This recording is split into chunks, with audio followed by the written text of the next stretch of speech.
Dinas Kehutanan dalam urusan pengadaan pemerintahan itu punya dua misi penting di Renstra-nya. Jadi misi ekonomi dan misi ekosistem, artinya ekologinya. Ini tertinggi di Jawa. Dan ini yang oleh karena Ibu Gubernur, Ibu Haja Khofifah Indar Parawansa mendapatkan penghargaan dari Ibu Menteri karena capaian perhutanan sosial Jawa Timur tertinggi di Jawa. Ternyata tanaman mangrove juga bisa dihilirisasi.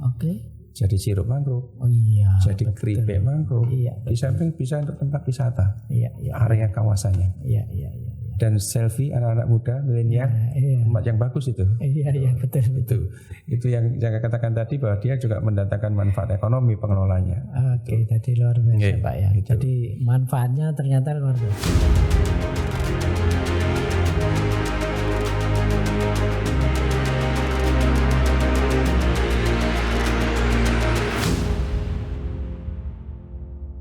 Assalamualaikum warahmatullahi wabarakatuh. Kembali bertemu dengan saya Tri Mulyono, pemimpin redaksi Tribun Jatim Network yang juga penanggung jawab Harian Surya. Kali ini kita kedatangan tamu super spesial. Beliau seorang birokrat yang sudah malang melintang di Pemprov Jawa Timur. Yuk kita sapa Bapak Dr. Jumadi yang sekarang menjabat sebagai Kepala Dinas Kehutanan Jawa Timur. Selamat sore Pak Jumadi, Assalamualaikum. Selamat sore Mas Tri. Waalaikumsalam warahmatullahi wabarakatuh. Terima kasih Pak Jumadi atas waktunya bisa hadir di Harian Sore dan Tribun Jatim Network. Tribuners, kita akan ngobrol banyak hal dengan Pak Jumadi terkait sejumlah kebijakan, program strategis yang akan dijalankan oleh pemerintah Provinsi Jawa Timur, terutama setelah Jawa Timur kini menuju endemi yang sebelumnya pandemi COVID-19 melanda seluruh negeri termasuk Jawa Timur. Pak Jumadi, bisa dijelaskan Pak, sebetulnya rencana strategis apa di Dinas Kehutanan tahun ini, terutama agar bisa mendorong percepatan ekonomi pasca pandemi COVID-19? Matur nuwun Mas. Jadi gini, kita konstruksi bekerjanya di setiap perangkat daerah pasti ada RPJMD, jadi rencana pembangunan jangka menengah daerah yang dalam konstruksi time frame-nya untuk kali ini 2019-2024. Cuman di tengah-tengah ada pandemi yang menggeser asumsi. Ini yang semuanya harus berubah. Artinya dokumen yang ada di pemerintah provinsi maupun di perangkat daerah dalam hal ini Renstra. Jadi termasuk di Dinas Kehutanan itu juga harus mengalami perubahan. Dinas Kehutanan dalam urusan pengadaan pemerintahan itu punya dua misi penting di Renstra-nya. Jadi misi ekonomi dan misi ekosistem, artinya ekologinya. Dua ini yang dalam konstruksi RPJMD Provinsi Jawa Timur kita mendukung Jatim Agro dan Jatim Harmoni. Jadi dua ini yang harus kita konstruksikan atau kita derivasikan ke dalam program kegiatan, apalagi sekarang kita melihat indikator-indikator pandemi sudah mau ke arah endemi ya, kalau mungkin kita lihat POR-nya sudah mulai sangat rendah, kemudian positive rate-nya juga apalagi sangat rendah sekali, sehingga semua sektor pasti akan bergerak, termasuk di kehutanan yang saat ini juga di kebijakan pemerintah ada refocusing, ada penyesuaian. Nah sekarang saatnya gasnya kita injak. Tetap remnya tetap harus kita tahan juga. Nah ini yang gas inilah yang kira-kira dengan beberapa item untuk program kegiatan strategis kita dalam hal ini, pertama tentang sarana bantuan ekonomi produktif itu kita berikan kepada para kelompok tani hutan, lembaga masyarakat desa hutan, kemudian tempat-tempat wisata di dalam kawasan hutan sudah mulai kita buka karena banyak pengunjungnya, termasuk kita punya taman hutan raya di Raden Suryo yang punya objek-objek wisata. Di Ngawi Pak? Di Raden Suryo di area yang kita punya puncak Gunung Arjuna, Welirang dan Penanggungan. Oke. Itu ada meliputi wilayah, kalau kabupatennya ada di Kabupaten masuk Pasuruan, Malang, Kota Batu, Jombang, Kediri, itu wilayah UPT kita. Itu tempat wisata. Jadi yang kedua upaya-upaya untuk penanganan kemiskinan dan peningkatan pemberdayaan masyarakat dengan perhutanan sosial yang merupakan program Bapak Presiden yang ini sedang kita gas terus untuk bisa optimum di kelompok-kelompok usaha perhutanan sosial. Di samping kita juga membina para usahawan yang berbasis eksportir terkait pendampingan SPLK-nya. Karena industri primer kayu itu mereka kalau ekspor harus punya SPLK. Itu yang kita dampingi dalam masa-masa kita mau bangkit, kita mau recovery ekonomi. Mempertajam terkait hutan sosial, Pak. Ya, 2 bulan lalu Bapak Presiden memang sudah mengeluarkan surat keputusan terkait hutan sosial dan tanah objek reforma agraria itu, Pak ya. Kira-kira ini apa, Pak, yang dilakukan oleh Dinas Kehutanan Jatim untuk mengawal agar ini berjalan sukses ini? Jadi begini, perhutanan sosial itu sistem yang terdiri atas area hutan negara, hutan hak, hutan adat yang dikelola oleh masyarakat setempat untuk kepentingan kesejahteraan, kepentingan pelestarian hutan, dan kepentingan dinamika sosial. 3 pilar ini dalam konstruksi perhutanan sosial. Nah, ini perkembangannya sudah sampai dengan tahun 2022 ini. Sejak 2017 ini masyarakat diberikan hak pengelolaan selama 30 tahun.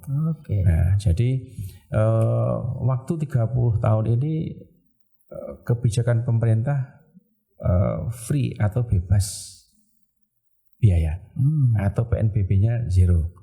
Ya, ini setiap kelompok tani yang mengusulkan atau lembaga masyarakat desa yang mengusulkan ditelaah dilewat Dinas Kehutanan, kemudian masuk ke Menteri, ke LHK, turun, kemudian jadilah namanya SK Perhutanan Sosial yang diserahkan oleh Bapak Presiden. Di antaranya terakhir kemarin di Gedung Negara Gerahadi disampaikan juga yang terakhir oleh Bapak Presiden, dan ini Ibu Gubernur akan menyampaikan ke para pihak yang menerima. Jadi sampai dengan hari ini kita sudah punya 347 SK Perhutanan Sosial. Cukup banyak, Pak ya. Cukup banyak. Ini yang tertinggi di Jawa. Kemudian meliputi 176.120,44 hektar. Luar biasa. Kemudian KK-nya jumlahnya 150.990 KK. Ini tertinggi di Jawa.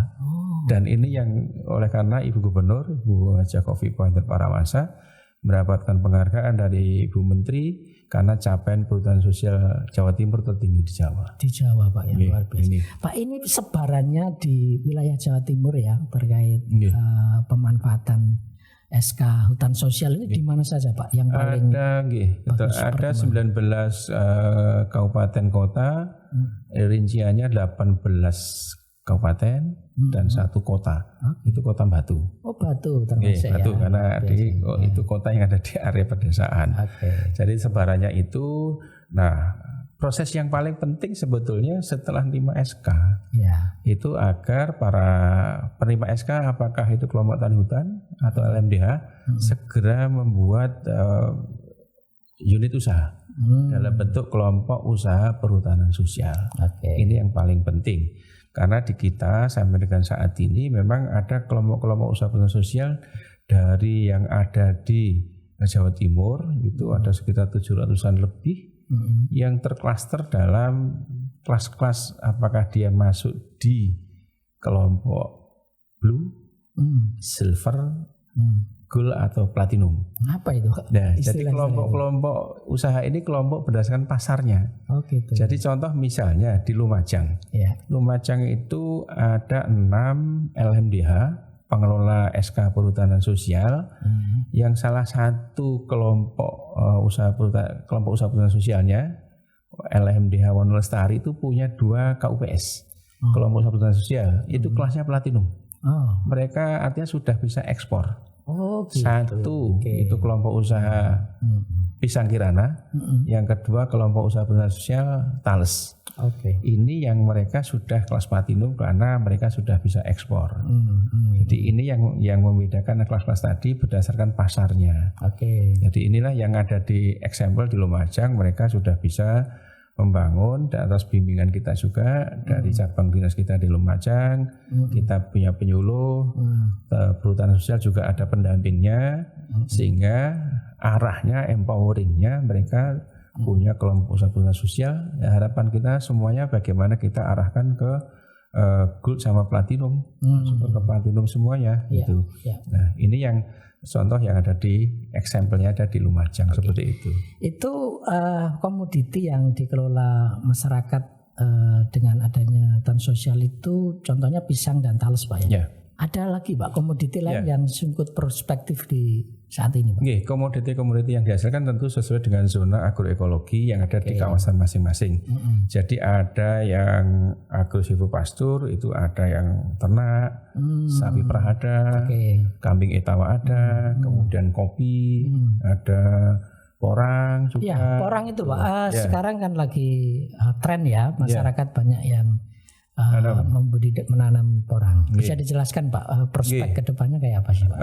Jadi porang ini tanaman yang ada di bawah tegaan.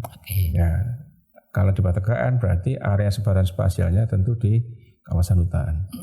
Nah ini yang sampai dengan saat ini memang kita ada punya beberapa pabrik di Jawa Timur. Ada pabrik, tentu pabriknya swasta. Terakhir Pak Presiden meresmikan di Madiun beberapa waktu yang lalu. Memang mengalami supply-nya memang dari petani itu cukup tinggi sehingga hukum ekonomi itu, sehingga ini yang harus kita atasi. Kita atasi hilirisasinya. Artinya turunan produknya paling tidak jangan jual umbi.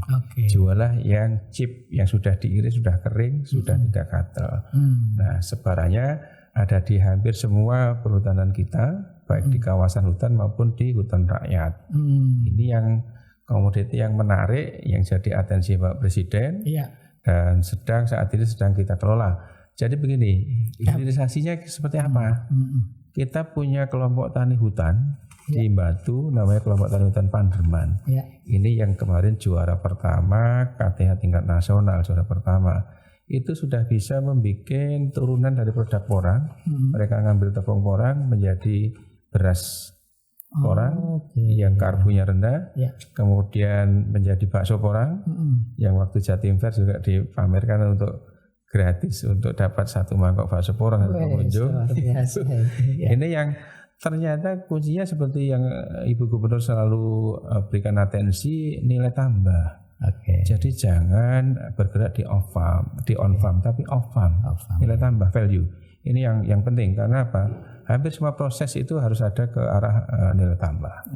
Itu yang arah kita untuk membina kelompok tani hutan maupun LMDH yang ada di skema perhutanan sosial. Pak bisa dijelaskan Pak, LMDH ini yang tertarik untuk skema misalnya porang atau komoditi lain bekerja sama dengan dinas kehutanan, gimana Pak mekanismenya untuk jadi gini, kita kan government, jadi dinas kehutanan itu government yang bertugas apa? Sebagaimana surat Ibu Menteri, kita membina kelompok tani hutan maupun LMDH. Itu pembinaan kita.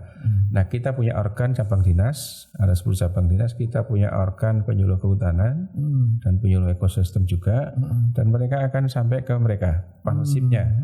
Artinya jika kelompok tani hutan itu kita dampingi dengan pendamping perhutanan sosial, mereka ada di area mana, di ketinggian berapa.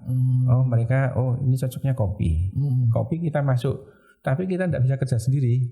Saya kerja lintas sektor. Jadi saya urusan sektor, tapi kerjanya lintas sektor. Karena apa? Komoditi yang diusahakan itu komoditi punya teman-teman dinas yang lain. Orang di pertanian, kopi di kehutanan, kemudian apalagi ada peternakan, samping kambing etawa, ada sapi perah. Saya menjalin partnership. Baik di kabupaten maupun di provinsi. Nah, di kabupaten cabang dinas dengan Pak Bupati, kemudian dengan perangkat daerah kita dengan teman-teman di provinsi. Seperti eksempel saat ini Pak Kadisbu sedang mengkonstruksi programnya untuk kopi sekian puluh hektar yang ada di kawasan perhutanan sosial. Itu eksempel kerja real kita. Kalau istilah Ibu Gubernur rembuk nyekrup.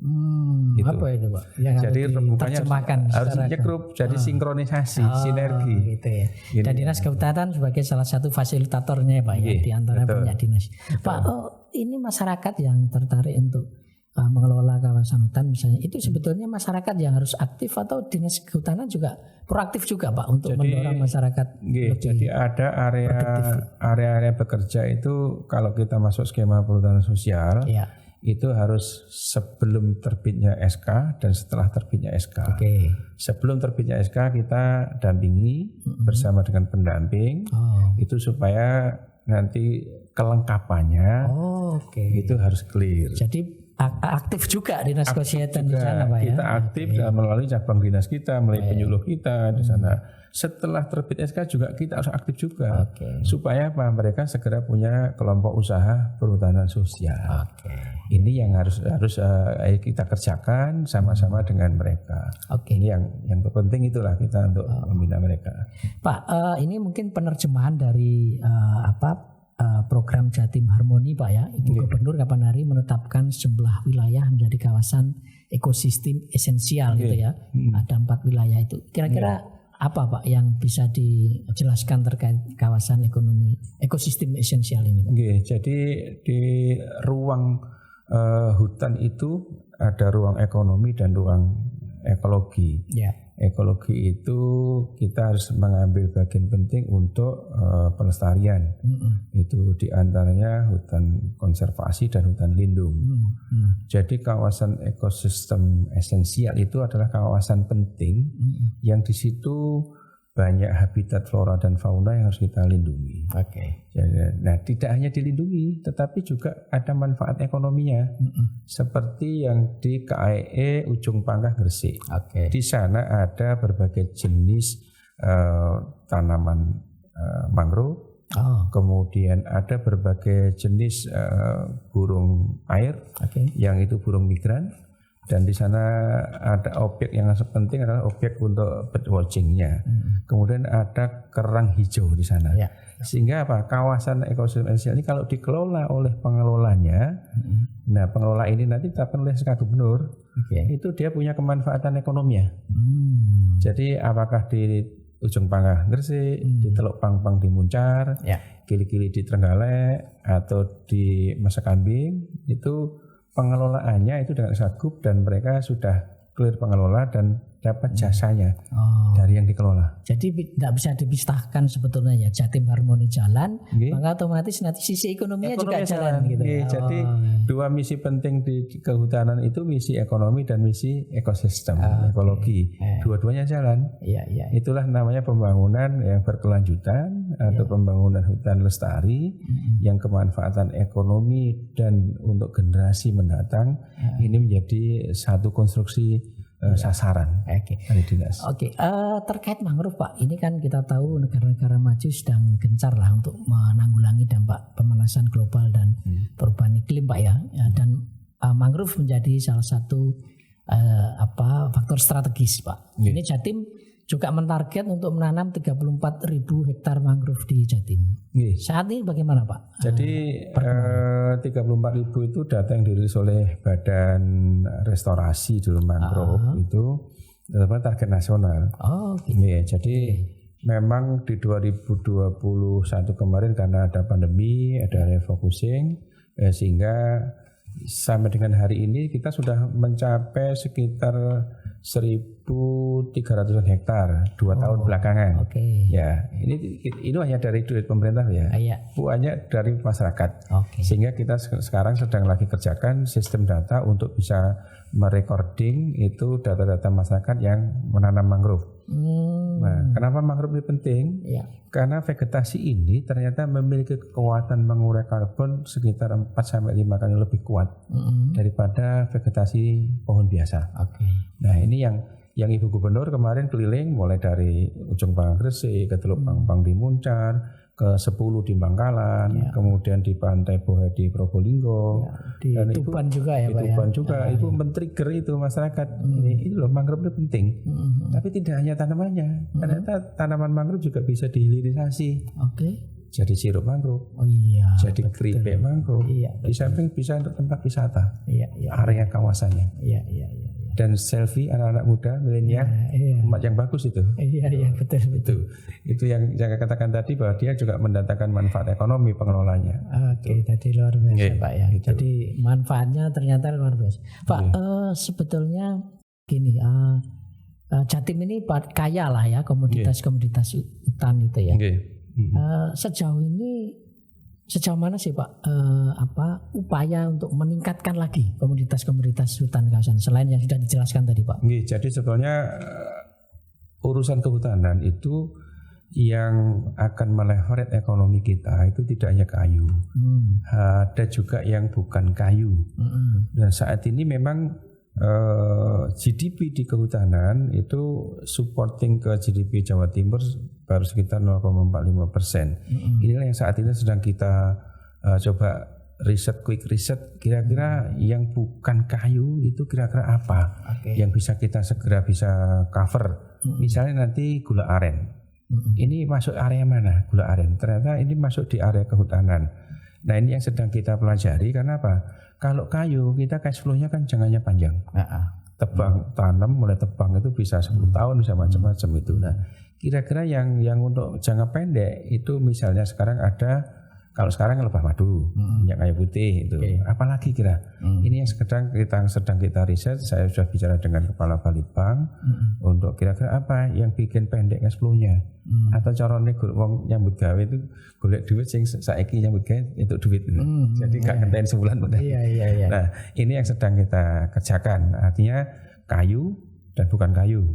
Ya, kalau kayu jelas teman-teman di perhutani, hutan rakyat juga yang mungkin albasia atau macam-macam itu yang mungkin di Lumajang banyak pabrik atau industri penggergasian atau pengolahan kayu lapis itu. Ini area-area yang kita giatkan. Nah, kita masuk di mana?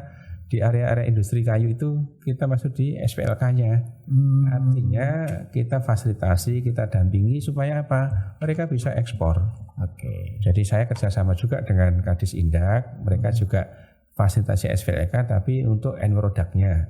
Saya diproses hulunya, teman-teman Dinas Perindak diproses finishingnya, sama-sama SPLK-nya harus punya untuk bisa ekspor. Jadi supaya kita bisa ngejar Vietnam, ngejar yang lain. Karena kita dulu leading di ekspor furniture. Nah, ketika beberapa waktu lalu kan sempat kita melambat. Nah, kita ternyata UMKM itu memerlukan kecepatan pendampingan kita terhadap SPLK. Itu yang kita lakukan juga. Pak Jum, Indonesia jadi presidensi G20 ya. Dan salah satu isu yang akan dibahas November nanti itu adalah energi terbarukan. Dan saya kira Dinas Kesehatan juga Kehutanan juga punya peran ya Pak ya untuk membantu dinas yang lain untuk mewujudkan ketersediaan energi terbarukan. Bisa dijelaskan Pak perannya Dinas Kehutanan? Green economy jadi satu tema substansi yang dibahas di presidensi di G20 di Bali ya. Artinya setiap daerah harus meratifikasi itu tentunya. Mungkin Pemprov kemarin setiap perangkat daerah dulu lah dimulai untuk solar cell-nya bisa enggak. Tapi di urusan kita punya UPT Taman Hutan Raden Surya yang luasnya sekitar 27 ribuan hektar. Itu ada Puncak Gunung Ulirang, Arjuna sama Penanggungan. Di situ ada blok yang punya potensi energi baru terbarukan panas bumi, yang potensinya sekitar 100 megawatt, yang akan dikelola oleh salah satu BUMN-nya Menteri Keuangan itu namanya PT Geodipa Energy, yang sekarang sampai dengan bulan ini mereka sudah merampungkan 4 surveinya, apakah survei untuk kajian lalu-lalinnya, AMDAL-nya, kemudian kajian biodiversity-nya, kemudian kajian tracing-nya, sama WellPad-nya. Nah ini sekarang kita bahas untuk mereka langsung masuk ke wilayah nanti eksplorasi. Nah ini yang salah satu bagian penting juga kita ikut membantu pemerintah di green economy.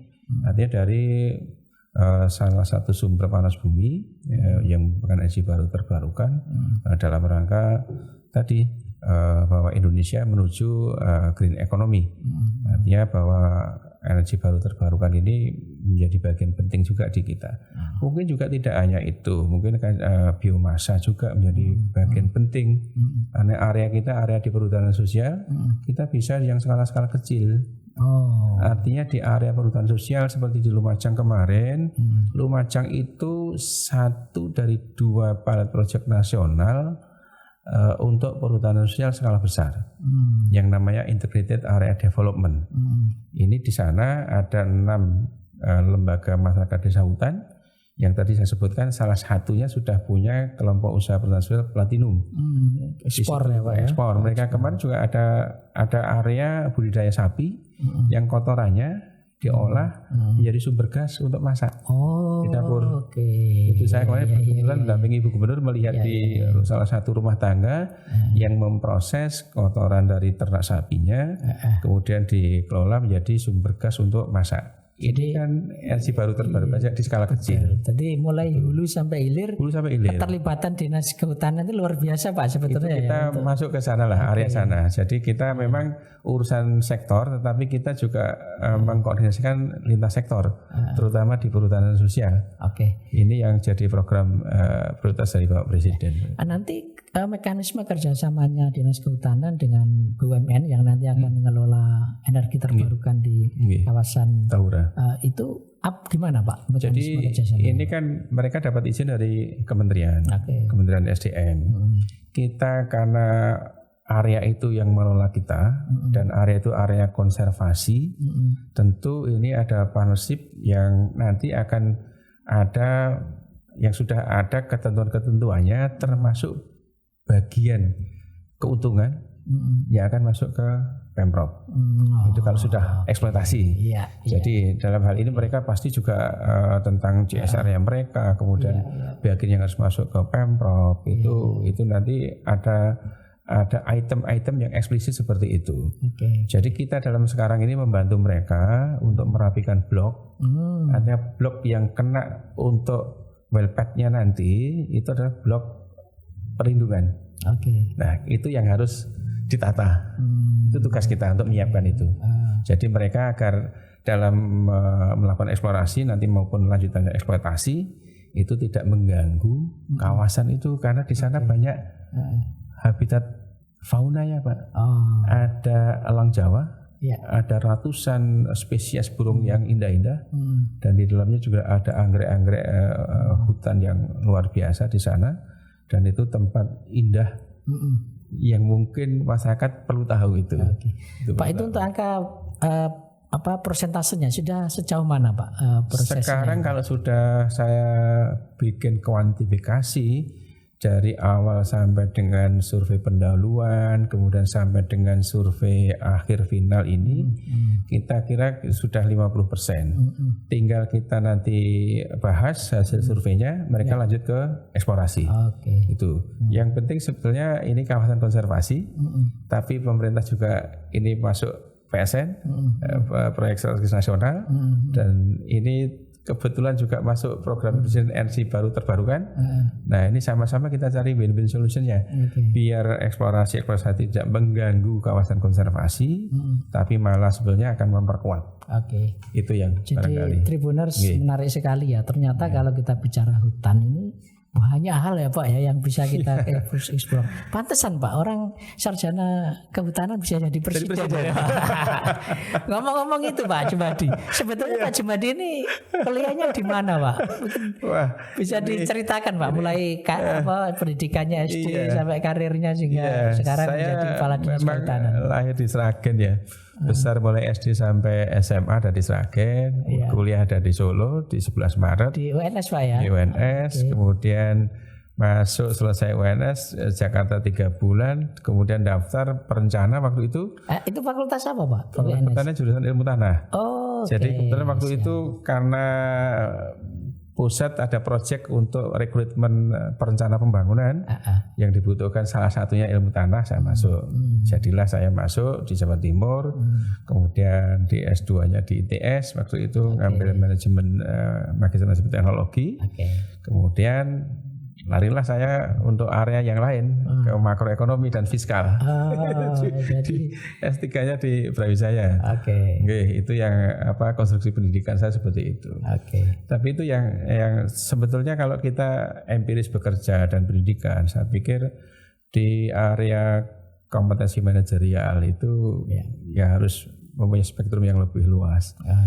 Artinya punya basic tapi juga manajerialnya juga harus dibangun. Dan ini semuanya ada di diri Pak Jumadi.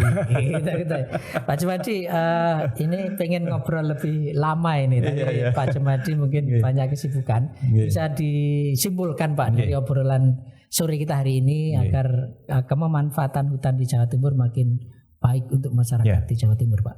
Ya, jadi kalau boleh kita bilang hutan untuk kesejahteraan rakyat. Itulah makanya itu yang harus kita terjemahkan di urusan kehutanan, tetapi harus dua hal harus jalan bareng. Artinya satu, misi ekonomi dan misi ekologi harus bareng. Supaya apa? Kita tidak hanya ngejar sesaat, tapi kita untuk hidup berkelanjutan. Itu kata kuncinya. Yang ketiga, kolaborasi. Itu menjadi hal yang sangat penting karena kita tidak bisa hidup sendiri. Ternyata benar bahwa pengelolaan perhutanan sosial membutuhkan kolaborasi antar sektor yang komprehensif. Itu yang sudah saya alami sendiri bahwa kita memang perlu dengan mitra-mitra kita yang lain, baik pemerintah pusat, kabupaten, kota, termasuk sektor. Ini yang menjadi bagian penting kolaborasi. Jadi itulah nilai-nilai yang harus kita wujudkan untuk membangun hutan untuk kesejahteraan rakyat. Jadi kuncinya Tribuners adalah fungsi ekonomi dan fungsi ekologi ya Pak ya, kata kunci betul. Itu. Dan insya Allah di bawah Pak Jumadi, Dr. Insinyur Pak Jumadi, Kepala Dinas Kehutanan Jawa Timur, insya Allah kemanfaatan hutan di Jawa Timur makin dirasakan masyarakat Jawa Timur. Tribuners dan pembaca harian Surya, demikian obrolan sore kita dengan Bapak Jumadi. Kita ketemu dengan tokoh-tokoh selanjutnya. Saya akhiri, wassalamualaikum warahmatullahi wabarakatuh. Waalaikumsalam warahmatullahi wabarakatuh.